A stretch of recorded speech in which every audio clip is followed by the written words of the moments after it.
तपाईँ पोर्चुगलमा बस्नुहुन्छ भने यो भिडियो हेर्नुहोला। आज बिहानैदेखि अझ मौसम पोर्चुगलको एकदमै चुनौतीपूर्ण बन्दै गएको छ। हिजो रातिदेखि एकदमै ठुलो वर्षा भइरहेको छ भने वर्षा अझै रोकिएको छैन। अबको केही घन्टामा यसको प्रभाव अझ स्पष्ट देखिने सम्भावना बलियो छ।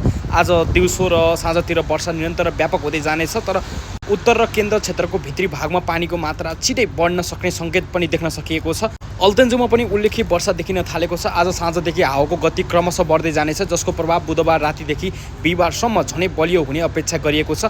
यसले खुला स्थान, यात्रा तथा कमजोर संरचना जोखिम बढाउन सक्छ। त्यसैले तपाईँहरू सतर्क रहनुहोला। सेलादार एस्टेला क्षेत्रमा पनि भारी हिमपात भएको सूचना आएको छ। बिहिबारदेखि पुनः मध्य उचाइमा हिउँ फर्किन सक्छ।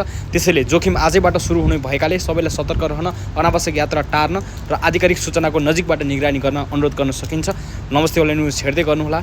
अहिलेको यो मौसम सतर्कता अपनाउनु भन्दा अरू बाहेक विकल्प केही पनि छैन। त्यसैले आफ्नो सतर्कता अपनाउनु होला। जता हिँडे पनि सावधानीपूर्वक हिँड्नु होला भन्न चाहन्छु। नमस्ते अनलाइन न्युजलाई माया गर्नुहोला। नमस्कार।